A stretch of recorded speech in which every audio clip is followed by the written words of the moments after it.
강남 오피스텔은 언제 오를까요? 사실 제가 산 건 다 올라서, 왜냐면 이건 사실 시점이 중요하거든요. 시점이. 제가 이번 하락장에 그래도 완전 크게 안 맞은 건 뭐냐면 네.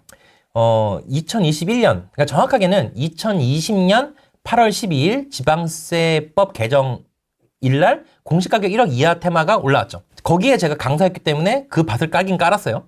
깔다가 2021년 그때 여름쯤 됐을 때는 뭐라 그럴까? 사람들이 이제 인구 50만, 30만, 20만을 다 털어먹고 인구 10만, 4천을 가는 거예요. 공시가격 1억 이하 찾으러 4천에 들어가더라고요. 그래서 제가 그때 21년 여름쯤에 야, 이거는 아니다.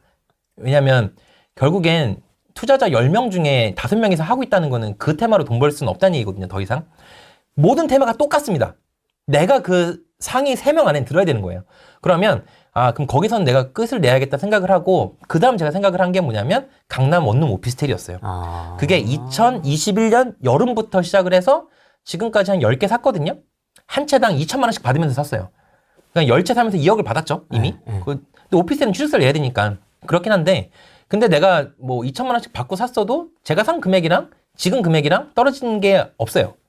근데 그게 중요해요. 보합이라도 내가 만약에 그 시점에 공시가격 1억 이하를 계속했으면 가정이거든요.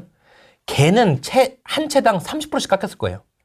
이 30%가 되게 중요한 의미가 있는데 뭐냐면 어차피 무갭이나 풀피로 들어가니까 내가 들어간 건 없다고 쳐도 30%가 매매가에서 전세가로 깎여버리면 내가 그 30%를 마련해내야 되거든요. 이게 커요. 그렇죠. 근데 그 오피스텔 같은 경우에는 제가 그때 틀어버리면서 어쨌든 그 오피스텔도 파는 제가 깔았어요. 그렇기 때문에 사실 저는 손해본 거 없이 다 이익이긴 해요. 근데 여러분들이 그 물어보시면 언제 오를 거냐. 근데 저는 이거는 뭐 그래도 전 좋다 생각하거든요. 이것도 제 믿음이긴 한데요. 우선 관리가 너무 편해요. 왜냐면 지금 지방 아파트를 못 산 이유 중에 하나가 매정 갭은 적다 하더라도 인테리어 비용이 너무 커요. 그러니까 25평 뭐 매정 갭 1,000이라고 가정을 해도 인테리어가 3,000이 들어야 돼. 이미 투자금이 너무 커지기 때문에 수익률이 거의 없을 가능성이 크다고 저는 생각을 해요. 근데 제가 샀던 것들은 강남 오피스텔 다 특징은 뭐냐면 저는 항상 4년 차만 샀거든요. 왜냐면 강남 오피스텔은 이 오피스텔은 서울 다 똑같은데요. 분양한 거 받으면 개망해요. 왜? 30%가 시행사 마진이에요. 그러니까 결국엔 분양을 하고 완공이 돼서 30%까지는 까질 거예요. 최소 20, 30%는 까집니다. 얼마 동안요? 4에서 5년 동안 20, 30%가 까져요. 그러면 시행사 마진이 없는 그 시점에서 저는 강남 오피스텔을 샀어요. 다 올라갔죠. 근데 이게 강남 정도 입지니까 여기서 반등을 해줄 수 있고요. 입지가 없는 곳에 샀었다면 10년 내내 떨어질 거예요. 그 이유도 마찬가지로 생각합니다. 왜? 100평만 있어도 100개 지을 수 있는 게 그쪽 테마라서 이거는 공급량이 되게 취약하거든요. 근데 강남은 결국에는 공급을 짓기가 어려워요. 땅을 만들기도 어렵거든요. 사실은. 이미 뿌개고 만들어야 되니까.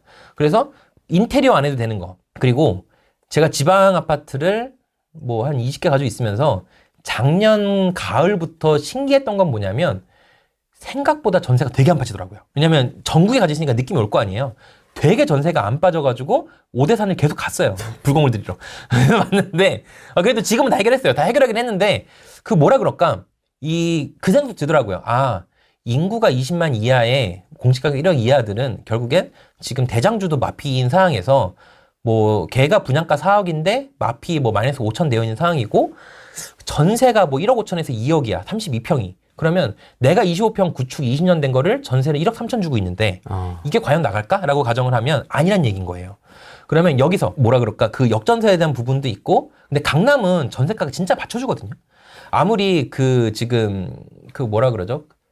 지금 공시 가격의 126%로 이제 허그 보증보험을 낮췄다 하더라도 결국에는 나가요. 잘 나가요. 그래서 전세 가격이 높아서 역전세 우려가 없는 거. 실제 10개 제가 가지고 있으면서 2년 전에 샀던 것 중에 돈을 돌려준 게 하나도 없었어요. 그러니까 그리고 전세를 한 달 이상 기다린 것도 없었어요.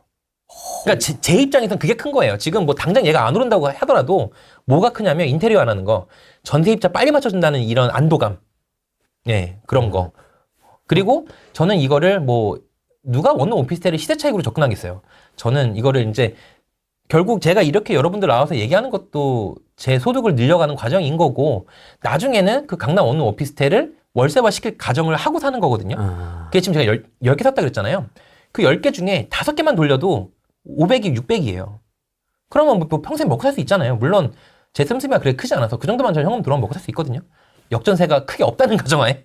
네. 그러면 지금 전세 사기 이슈가 좀 있었잖아요. 네. 뭐 빌라로 시작을 해서 네네네. 오피도 막 여기저기 뭐 최근에도 또 뭐 어디 지방에 뭐 우수수 지금 전세 그쵸. 사기 막 나오고 했던 것 같은데 세입자들이 좀 불안해하거나 이러진 않나요? 그게 그 전세 사기가 벌어진 곳을 여러분은 주의를 하셔야 될 게 인천 경기이긴 해요. 인천 경기이긴 한데 이게 대부분 빌라 오피스텔이었잖아요. 그렇죠. 그래서 저는 그런 쪽에 안 사요. 하나도 산 게 없어요. 제가 산 오피스텔을 다 생각을 해보면 강남대로, 그러니까 서초 강남이 묶여있는 강남역 그 라인이 있어요. 그 강남대로 양옆이랑 테헤란로 쪽이랑 명동에 하나 가지고 있고 명동에 가보니까 외국인들이 들어오고 있더라고요. 그래서 샀어요. 뭐 그런 부분. 네. 그러니까 정말 핵심 요지에 사기 때문에 뭐 그런 것들은 뭐 크게 고려하지 않습니다. 뭐 여러분들이 그걸 어디에 두고 있는지 모르겠지만 위험한 테마일수록 오히려 저는 가장 상급지에 가져 있어야 된다고 생각해요. 이유는 뭐냐면요. 아까 DMC 있으셨는데 예전에 DMC라든지 이런 데도 보면 원룸 오피스텔이 가격이 그렇게 싸지 않아요. 걔네들도 1억 5천 해요. 한 4, 5년 차 연차 된 애들 1억 5천 하거든요. 근데 강남대로 이런 애들도 1억 8천, 9천 있어요. 지금 찾으면. 지금 핸드폰 찾아도 나와요. 따지고 보면 입지상으로 봤을 때 크게 차이는 안 돼도 불구하고 거기가 싸다니까요. 월세 차이도 굉장히 크고. 그래서 저는 어떻게 하고 있냐면 요즘에는 바빠서 그렇게 검색을 잘 못하는데 그래도 일주일에 한 번씩은 검색을 해서 한 1억 8천, 9천 되면 사요. 어차피 전세 거기 맞출 수 있거든요. 왜냐면 제가 최근에 송파 그 오금 쪽에 하나 오피스텔, 복층 오피스텔 산 거 있거든요. 전용이 꽤 커요. 21제곱미터인데 오피스텔 그렇게 크게 안 나오거든요. 21까지. 근데 21인데 복층이라서 샀는데 그 매매가가 1억 6,500이었어요. 전세를 제가 1억 8천에 넣었거든요. 근데 그 매매가가 1억 6,500인데 공시 가격이 아마 1억 7천이 넘었을 거예요. 이런 물건들. 그러니까 내가 사는 매매 가격보다 공시 가격이 오히려 더 큰 매물들. 이런 건 저는 안전하다고 생각해요. 근데 아마 여러분들이 이거를 그래서 제가 예전에 오피스텔 투자 강의했을 때 뭐 공시 가격에 110에서 130%는 괜찮다라고 얘기를 들었거든요. 그때 당시로는 그랬어요. 그 수치가 맞았어요. 왜냐하면 그때도 수백 개, 수천 개 제가 검색해봐가지고 계산해서 나온 별가값이었으니까. 네. 근데 지금은 간혹 공시 가격보다 싸게 파는 물건들이 있어요. 그런 것들. 사놓고 이걸 매매 차익으로 생각하시면 좀 여러분 어차피 취득세가 4.6%이기 때문에 쉽지 않으실 수는 있긴 한데 저는 어차피 이거 수리 안 해도 되고 뭐 전세 맞추는 건 너무 쉽고 뭐 나중에 뭐 한 2, 3천 떼기 할 수 있다고 생각은 하는데 저는 좀 더 멀리 봐서 어차피 월세 돌릴 생각.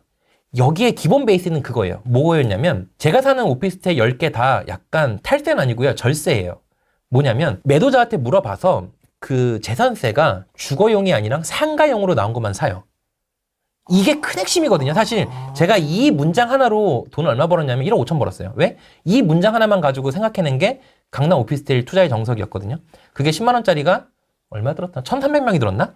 네, 거의 그 정도였어요. 그때 이슈는 뭐였냐면 한참 2021년에는 뭐가 있었냐면 종부세가 너무 크다는 게 이슈였어요. 맞습니다. 종부세가 너무 커서 사람들이 투자를 더 이상 못하고 있을 때 제가 고민을 했던 게 재산세가 오피스텔인데 주거용으로 나오면 종부세가 포함 맞아. 왜? 주거니까. 근데 재산세가 상가로 나오면 근데 사람들이 그렇게도 생각을 해요.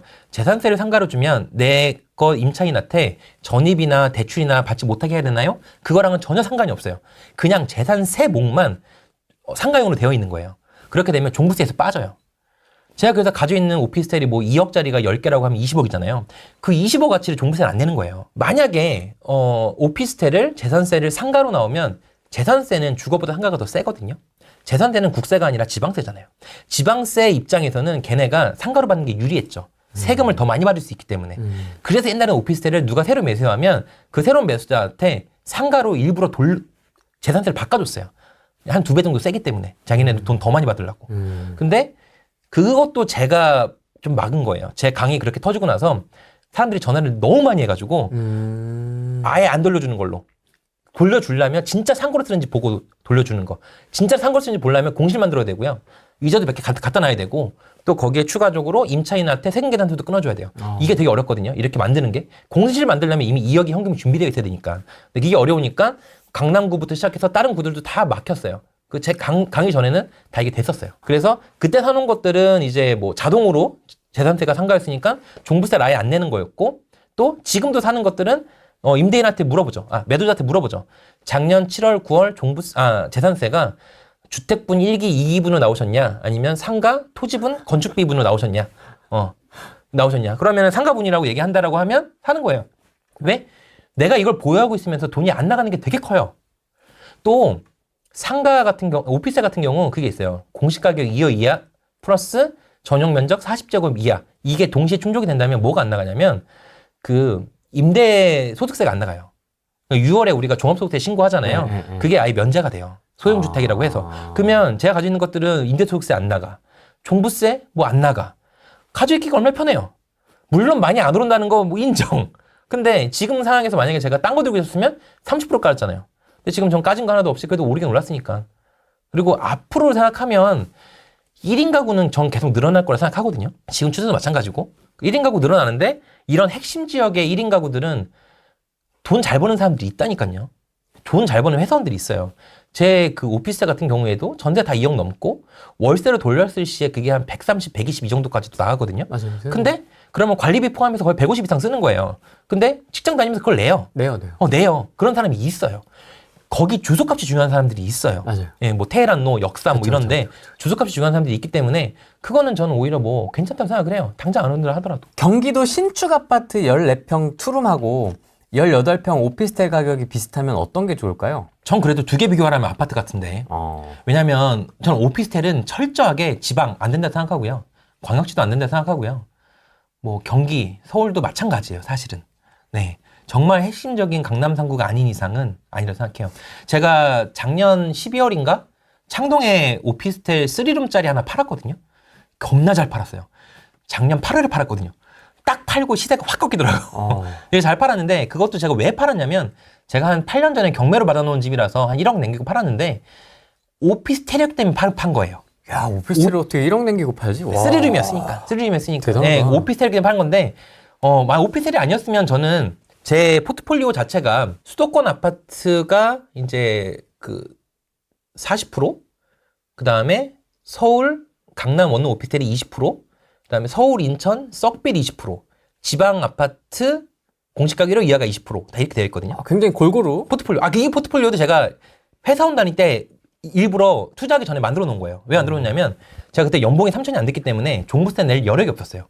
종부세를 안 내기 위해서 제가 짠 거예요. 뭘 짰냐면 아까 오피스텔 20%는 재산세 상가용으로 해서 아예 종부세 안 내는 걸 뺐고 수도권 아파트는 그때 당시에 이제 장기임대주택으로 등록하고 종부세 합산 배제를 신청하면 뺄 수 있었고 그럼 40%가 빠지잖아요. 두 개 합치면 60%가 빠지잖아요. 제가 제 자산이 100억 있다고 해도 60억은 빠져버리는 거예요. 종부세를 안 내는 거예요. 나머지 40억이 이제 썩빌이나 지방 공시가격 1억 이하인데 걔네는 공시가격이 낮아요. 그렇죠. 제가 뭐 빌라 3억대를 가지고 있어도 공시가 해봤자 그거 1억 안 되거든요. 6, 7천밖에 안 돼요. 그러니까 그런 것들은 다 종부세 내봤자 얼마 안 되니까 애초에 이렇게 해놓은 거죠. 그런 식으로. 근데 아까 말씀하신 것들은 이제 뭐 그렇게 오피스텔은 저는 강의도 했지만 무조건 저는 아니라 생각해요. 왜냐하면 만들기가 너무 쉬워요. 내가 가지고 있는 자산이 오르려면 내 자산을 동일하게 만들 수 없어야 되거든요. 강남 오피스텔 수정한 그거예요. 4, 5년 된 준신축 오피스텔을 2억으로 만들지 못할 거라 생각을 했어요, 앞으로. 단순해요, 논리는. 따지고 보면. 지금도 딱 그 사이즈로 나오는 것도 아니에요. 예전에는 강남 오피스텔이 전용 17, 18, 좀 크다 그러면은 20까지도 많이 만들었는데 요새 나온 애들은 14로 만들어요. 진짜 조그맣게 만드는 거예요, 건설 회사에서. 근데 그걸 3억에 팔아요. 입지도 그렇게 좋지는 않은데 3억에 팔아요. 그러니까 미분양이 나죠. 근데 어쨌든 그렇기 때문에 더 이상 2억이 못 만들 거 가정을 한? 그러니까 이게 부동산 투자를 하시면 우리가 많이 하는 건 이제 거래 사례 가지고 비교를 하는 거잖아요. 그다음에 이제 수익 환원법도 있고, 그다음에 이제 적산법도 있고, 이거 자체가 이제 적산법인 거죠. 이제 원가법이라고도 얘기하죠. 이 자산을 갔을 때 이 금액을 만들 수 있느냐 없느냐 이것도 중요하다고 봅니다. 근데 경기라고 해도 사실은 오피스텔 같은 경우에는 시행사가 남겨먹는 게 전 되게 클 거라 생각하거든요.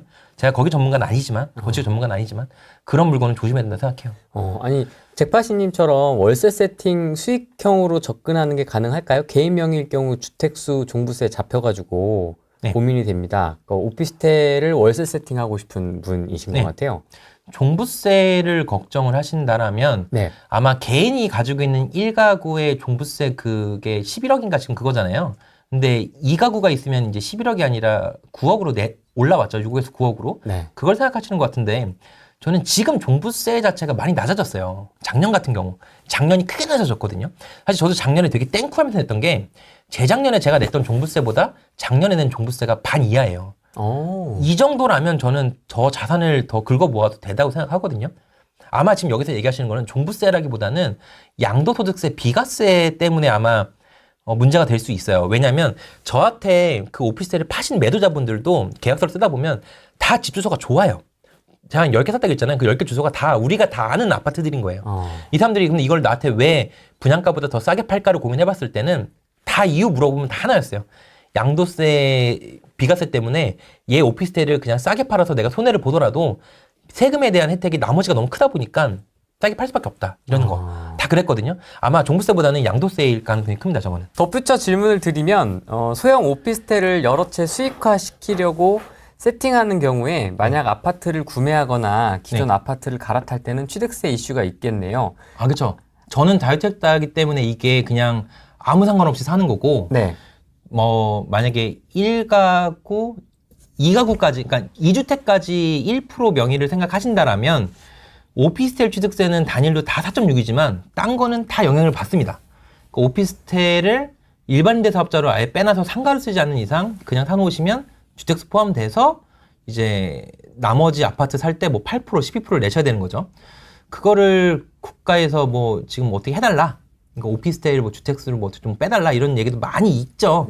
다 지금 시위하고 다니는 것도 다 그런 부분인 거고. 네. 오피스텔 이런 거에 대한 수요가 안 생기는 게 다 그런 부분이 컸거든요, 사실은. 주택수에 들어가면서. 그런 부분은 또 어떻게 될지 모르겠어요. 국가에서 나온 건 있긴 한데 미분양 관련된 부분 뭐 사면 뭐 혜택 준다는 거여서 네. 지금 현재 상황에서는 큰 의미가 없는 것 같고 또 만약에 해준다고 하더라도 10년 장기 임대 주택 등록해둘 시 뭘 해준다 이거는 완전 헛소리거든요. 10년 여러분 오피스텔 못 가지 있어요. 가지 있으면 망하십니다. 그 감가가 워낙 큰 거라서.